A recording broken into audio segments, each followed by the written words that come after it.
ଆମେ Nikon service centre ଆସି ପହଞ୍ଚି ଯାଇଛୁ। ଏଠି ରହିଛି ସବୁ ପ୍ଲାଷ୍ଟିକ ଜିନିଷ ରହୁଛି। ପ୍ଲାଷ୍ଟିକ ଜିନିଷ ଡଷ୍ଟ ପଶି ଟିକେ ଜାମ୍ ହେଇଯାଏ। ଦେଖିପାରୁଥିବେ ଦୁର୍ଗା ପୂଜା ମେଢ ପୁରା ଜୋରଜାରରେ ଚାଲିଛି।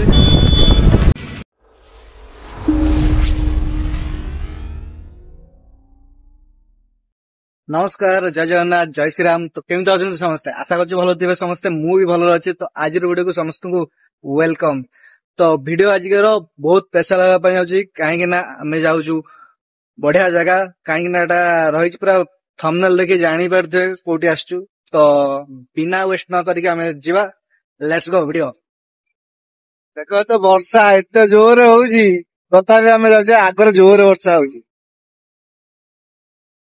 ଦେଖିପାରୁଥିବେ ଲାଇଟ୍ ଫାଇଟ୍ ଦେଖାଯାଉଛି। ଆଗରେ ପୁରା ବର୍ଷା ଜୋରରେ ହଉଛି। ଓଦା ହେଇଯାଇଛୁ, ମାନେ କିଛି କିଛି ଓଦା ହେଇଯାଇଛୁ। ବର୍ତ୍ତମାନ ଆମେ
ତ ଚାଲ ଏଟା ଦେଖିବା ରାଜମହଲ। ସିଧା ଚାଲ। ଦେଖିବା ତ ଏଟା ହେଲା ଆମର ରାଜମହଲ ଛକ। ତ ଏଠି ଆମର କିଛି କାମ ଅଛି। କାମ ସାରିକି ବାପୁଜୀ ନଗର ଯିବୁ। Service centre Nikon service centre, ସେଠି ଆମେ ଯିବୁ। ତ ଏଠି ବର୍ତ୍ତମାନ କାମ ଅଛି, ସେ କାମଟା ସାରିକି ଆମେ ଯିବୁ। ଆଉ ଆମେ ପହଞ୍ଚି ଯାଇଛୁ। ଫାଇନାଲି ଆମେ ନିକନ ସର୍ଭିସ ସେଣ୍ଟର ଆସି ପହଞ୍ଚି ଯାଇଛୁ। ଏଟା ହେଲା ଆମର ଲ୍ୟାଣ୍ଡ ନମ୍ବର 3 ରେ ହେଲା ନିକନ ସର୍ଭିସ ସେଣ୍ଟର ଅଛି Bhubaneswar. Land number 3 Bapuji Nagar Nikon service centre ଅଛି। ତ ଆମେ ଆସିଛୁ ନିକନ କ୍ୟାମେରା ନେଇକି। ତ ଦେଖିପାରୁଥିବେ ଏଟା ହେଲା ନିକନ ସର୍ଭିସ ସେଣ୍ଟର। ଆଉ ଆମର ଆକ୍ଚୁଆଲି କ୍ୟାମେରାଟା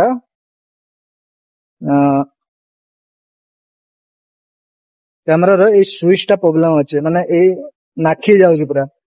ତ ଏଟା ଛାଡୁନି। ତ ତାକୁ ଆମେ ଦେଖେଇବା କଣ ହେଇଛି। ତ ଚାଲ ଯିବା ଭିତରକୁ। ସର୍ଭିସ ସେଣ୍ଟରଟା ସର୍ଭିସ ସେଣ୍ଟର ଆମେ ପହଞ୍ଚି ଯାଇଛୁ। ଦେଖିବା କେତେ ସଜାଡା ହଉଛି, କଣ ହଉଛି। ଦେଖିପାରୁଥିବେ ଲେନ୍ସ ଖୋଲିକି ଦେଇଛି। କ୍ୟାମେରା ଏବେ ଯାଇଛି ଭିତରକୁ। ତ କ୍ୟାମେରା ଆସିଲା ପରେ ଦେଖେଇବ ଆଉ। କ୍ୟାମେରା ଆସିଲା ପରେ ଦେଖେଇବ ଆଉ। ଠିକ ଅଛି, ଏଇଟା ସେମାନେ ୟୁଜ କରନ୍ତୁ। ଏଇଟା ତ କାମ ତ କରୁଛି ନା, ନ କାମ କରନ୍ତା ସେ ଗୋଟେ କଥା। ଜାମ୍ ଟିକେ ହଉଛି, ୟୁଜ କରନ୍ତୁ। ତ ଏଟା ଖୋଲିକି ସ୍ପ୍ରିଙ୍ଗ ନା କଣ ପ୍ରୋବ୍ଲେମ? ସ୍ପ୍ରିଙ୍ଗ ନୁହଁ, ଏଟା ଯୋଉ ରହିଛି ସବୁ ପ୍ଲାଷ୍ଟିକ ଜିନିଷ ରହୁଛି। ପ୍ଲାଷ୍ଟିକ ଜିନିଷ ଡଷ୍ଟ ପଶି ଟିକେ ଜାମ୍ ହେଇଯାଏ, ତାକୁ ତେଲ ଫେଲ ବୋଧେ ଦେଇ ଦେଇଛନ୍ତି, ସେ ପୁରା ଆହୁରି ଜାମ୍ ହେଇଯାଇଛି। ଜାମ୍ ହେଇଯାଇଛି ତ ତାକୁ ଖୋଲିକି କିଛି କରିହବନି? କିଛି ହବନି, ସେ ଯାହା ବି ଜାମ୍ ରହିବ। ଏ ତେଲ ଯଦି ଦିଆଯାଇଛି ତାକୁ ପୁରା ଧୁଆ ଧୁଇ କରି ସଫା କରି ସେ ଯାତ୍ରା କରିବାକୁ ପଡିବ ଭଳି, ତାକୁ ତାହେଲେ କଣ କରାଯିବ?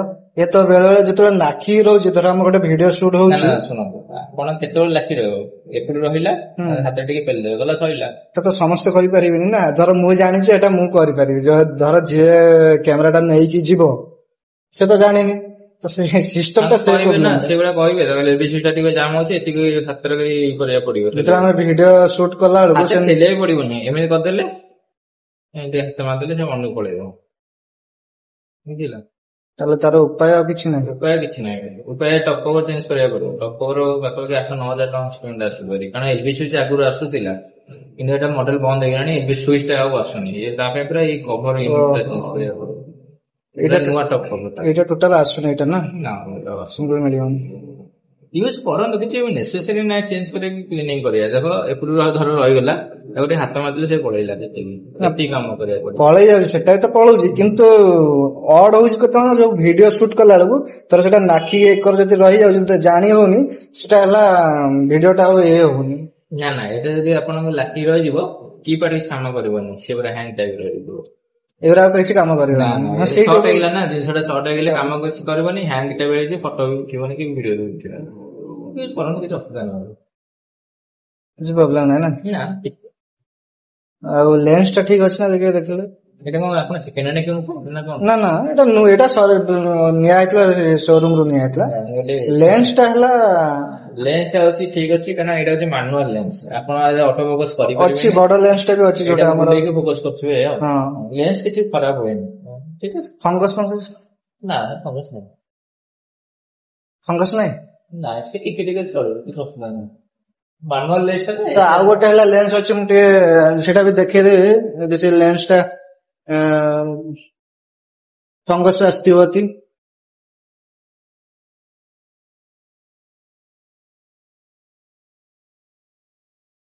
ଏଇଟା ବଡ ଲେନ୍ସ ଟା,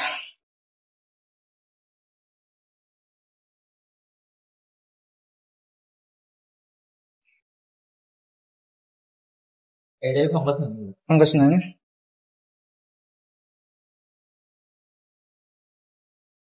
ପୁରା କ୍ଲିନ ଅଛି ପୁରା। ଫଙ୍ଗସ କେତେବେଳେ ହୁଏ? ଯେତେବେଳେ ରହିଗଲା ଆପଣ ୟୁଜ କରିବେନି, ରଖିଦେବେ, ଗ୍ଲାସ ଆଇଟମ ନା, ଫଙ୍ଗସ ହୁଏନି, ବହୁତ କମ। ନା ମୁଁ ଆଣିଥିଲି 6 ବର୍ଷ ତଳେ ଥରେ, ସେତେବେଳେ ଫଙ୍ଗସ ହେଇଥିଲା ଏଇ ଲେନ୍ସ ଟାରେ, ମୁଁ ସେଇଟା ପାଇଁ ପୁଣି ଏଇଟାରେ ଥିବ ପ୍ରାୟ। ନା ନାଇଁ ନା, ୟୁଜ ନାଇଁ ବୋଧେ, ବାକି ସବୁ ଠିକ ଅଛି। ମେମୋରି କାର୍ଡ ଟା ଚେଞ୍ଜ କରିଦେବେ, କାରଣ ଏତେ କାର୍ଡ ୟୁଜ କରିବା କଥା ନୁହଁ। ହଁ, ବେଳେ ବେଳେ ଭିଡିଓ କଲା ବେଳକୁ ସେ ଲେଖି ଦଉଛି ମେମୋରି, ଭିଡିଓ ଗୁରା ଡିଲେଟ ହେଇଯାଉଛି ବେଳେ ବେଳେ। ଆକ୍ଚୁଆଲି ଏଇଟା ହଉଛି ଆଡପ୍ଟର, ମେମୋରି କାର୍ଡ ନୁହଁ, ମେମୋରି କାର୍ଡ ଭିତରେ ରହୁଛି। ଅଛି କି ଆପଣଙ୍କ ପାଖରେ? ନା ଆମ ପାଖରେ ନାହିଁ, ଷ୍ଟୋରରେ ମିଳିବ। ମୋବାଇଲ ଏକାଥରେ ଆସିଥିଲେ, ମୁଁ କହିଲି ଏକାଥରେ ଯାହା ହେଲେ ଗୋଟେ ନେଇକି ଯିବି। ଯୋଉଟା 32 GB 16 GB ଆସେନି ଡାଇରେକ୍ଟ ମେମୋରି କାର୍ଡ, ସେଇଟା ପକେଇ ୟୁଜ କରନ୍ତୁ, କାରଣ ଏଇଟା ଏଇଟା ଖରାପ ହବ, ତା ଭିତରେ ଯୋଉ ସ୍ଲଟ ନ ହବ ସେଇଟା ବି ଖରାପ ହବ।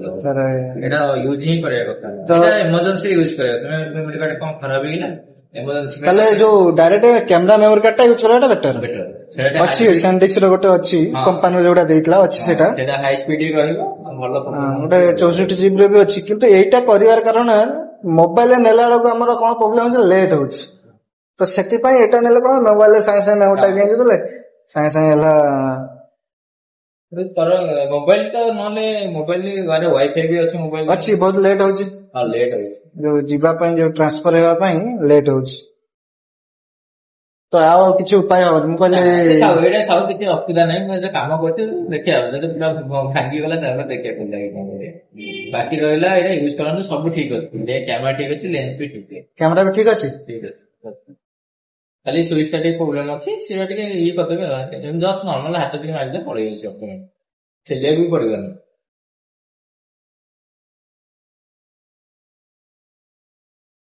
କ୍ୟାମେରା ତା ଭିତରେ ଯୋଉ ବଡି ଟା ଦେଖିଥିଲେ କଣ ଠିକ ଠାକ ଅଛି ସବୁ? ନା ସେମିତି ଚେକ୍ ହୁଏ, ସେଇଟା ସବୁ ଇଲେକ୍ଟ୍ରୋନିକ୍ସ ମେକାନିକାଲ ଜିନିଷ ମିଶିକି ଗୋଟେ କ୍ୟାମେରା ହେଇଥାଏ। ସେଇଟା ଆମେ ଉପରୁ ଦେଖିଲୁ 10% କ୍ଲିନିଂ ଅଛି, ସେଇଟା ଇନ୍ ଫ୍ୟୁଚର କେବେ ଖରାପ ହବ ଆମେ କେତେ ସେଟା ତ କହିହବନି। ଇଲେକ୍ଟ୍ରୋନିକ କଣ୍ଡିସନ ଠିକ ଅଛି, କ୍ୟାମେରା ସେଟା ହେଇଗଲାଣି ବହୁତ ଦିନ ହେଇଗଲାଣି। ମୁଁ ଆଣିଥିଲି 6 ବର୍ଷ ତଳେ ଏଇଠି ଆଣିଥିଲି। ହଁ ଏଇଟା ତ 2018-19 ଲଞ୍ଚ ହେଇଥିଲା।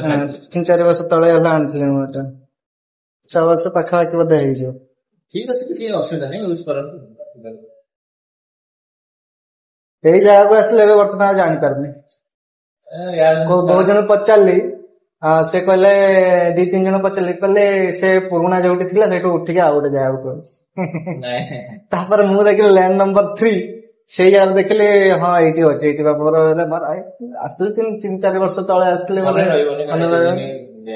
ଆସିଛି ବାପୁଜୀ ନଗର ବହୁତ କାମରେ ଆସିଛି, କିନ୍ତୁ ଏଇଠି ଆସିଥିଲି ବହୁତ ଦିନ ତଳେ ଆସିଥିଲି। ଏମିତି ତ ମାସରେ 2-3 ଥର ଆସୁଛି ଇଆଡେ। ହଉ ୟୁଜ କରନ୍ତୁ। ହଉ ଭାଇ ଧନ୍ୟବାଦ। ଆସିଲେ ଦେଖିବା କ୍ୟାମେରା ହେଲା ଅଲରେଡି ଠିକ ଅଛି, ସବୁ କିଛି ଠିକ ଅଛି। ତ ବର୍ତ୍ତମାନ କଣ କରିବା ନା, କ୍ୟାମେରାକୁ ନେଇକି ଯିବା ଘରେ। ଏ ସୁଇଚ ଟା ଯୋଉ ସୁଇଚ ଟା କହିଲେ, ଏ ସୁଇଚ ଟା ସବୁ ଠିକ ଅଛି, ଅବଶ୍ୟ ସବୁ ଠିକ ଥିଲା। ପ୍ରୋବ୍ଲେମ ହଉଥିଲା ଏଇଟା ଯୋଉ ନାଖି ଯାଉଛି, ତ ସେଇ ପ୍ରୋବ୍ଲେମ ଟା ମୁଁ ସଲ୍ଭ କରିବା ପାଇଁ ସର୍ଭିସ ସେଣ୍ଟର ଆଣିଥିଲି। କିନ୍ତୁ ଏଠି ତ କହିଲେ ସେ ପୁରା ଚେଞ୍ଜ କରିବାକୁ ପଡିବ। ତ ତାଙ୍କ ପାଖରେ ବି ଏବେ ନାହିଁ ଏଇ ସୁଇଚ ଟା। ଯଦି ସବୁ ଚେଞ୍ଜ ହବ ତ ଏତେ ଯାତ୍ରା କାହିଁ କରିବା, ସବୁଠୁ ବେଟର ଏଇଟା କରି ଚଲେଇବା। କିଛି ନର୍ମାଲ ମାନେ ମାଇନର ପ୍ରୋବ୍ଲେମ ଟା ତ ଚଲେଇବା।